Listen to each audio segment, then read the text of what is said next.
ভাই হর তোমার দৌলত তুমি খরচ করদায়, কিন্তু ইয়াদ রাখিও আওখানো আও দৌলতর হিসাব আস।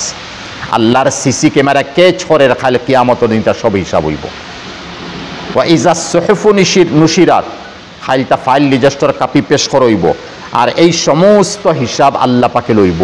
তবে একজন ইমাম রে, বিধবা নারী রে, এতিম রে, মিসকিন রে যদি আমরা সহায় করি, রমজান বা গর রমজানের মধ্যে কুরআনে করিম আইছে ইয়াতাসাআলুনা আনিল মুজরিমিন মা সালাকাকুম ফি সাকার ক্বালু লাম নাকু মিনাল মুসাল্লিন ওয়া লাম নাকু নুতইমুল মিসকিন। তোমরা জাহান্নামে গেলাই কেনে? বলে আমরা নমাজি আসলাম না। বলে আর কিতা লাগি গেছো জাহান্নামে? বলে আমরা মিসকিন রে গরিবরে খাওয়াইছি না। তে রাড়ি বেওয়া এতিম মিসকিনেরা তো খাওয়াইতাম, দিতাম, দিল খুশ করতাম।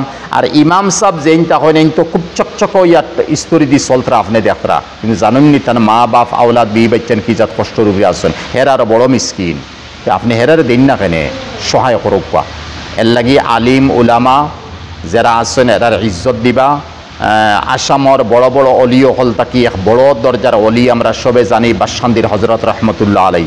আমি আমার খানে শুনছি হজরতে নীলবাগান এক মাঠের মধ্যে হইসলা, এই মাঠ এখনও আছে খোলা, ও মাঠের মধ্যে হইসলা আলিমহল লগে লাগিও না, ইমামহল লগে লাগিও না। এখন আলিমহল ইমামহল আল্লাহর ফৌজ, আর দুনিয়ার সরকারের ফৌজে পুলিশ বাহিনীয়ে সিআরপিএ যত বুল করক তার উপরে তুমি আত উঠাইতে পারতাই না, তারে গালি দিতে পারতাই না। যদি তার উপরে আত উঠাইলাও, গালি দিলাও, তে সরকার তার পক্ষে লইব, তোমার গড় বাড়ি ভাঙ্গিব, তোমার জেল খাটানি রইব। এর লাগিয়া আলিমহল আল্লাহর ফৌজ, আল্লাহর ফৌজ আদ দিও না। আল্লাহ তার ফয়সালা কিতা করবার করব, আল্লাহর ফৌজরে আল্লাহর উপরে চালি দেও। তুমি এহানতির নজরে দেখিও না, বেইজ্জতির নজরে দেখিও না। আর তুমি আলিমহল লগে দুশ্মনী করিও না। দুশ্মনী করিয়া এক আলিমর চকুর পানি বাড়ইব তাহাজ্জুদের সময়, নমাজের সময়। বরাহর এক ইমাম সাহেব আল্লাহ বালা করুক, কোনে কারণবশত আমার নমাজ পড়া পড়ছিল 100 আর হইসলাম ইমাম সাহেব বেতন কত? বলে বেতন আমার 5000। কেমন দিন হইছে? বলে প্রায় 12 বছর হইছে। বলে বেতন বেশ করইনানি বলাইনানি?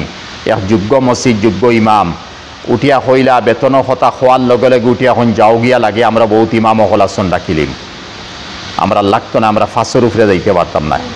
ইমাম সাহেবে নিয়া ফালাইয়া এক হিসাবে চকুর পানি ফালাইয়া কইলা, হুজুর আল্লাহর দরবারত হইছি, খাল কিয়ামতের দিন আল্লাহ আমার এই ফয়সালা করবা যে এরা আমার এই উপযুক্ত বেতন দিত দেন না, কোটি কোটি টাকা খামাইতে এরপরে তারা দেন না।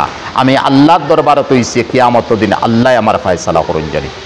ওই এখন বাইয়ে নকল তুমি আকবার তাইকিলা, তোমার আফদ বিপদ মুসিবত পরিশানি অভাব, বউয়ে কথা শুনেন না, ফুয়ায় কথা শুনেন না।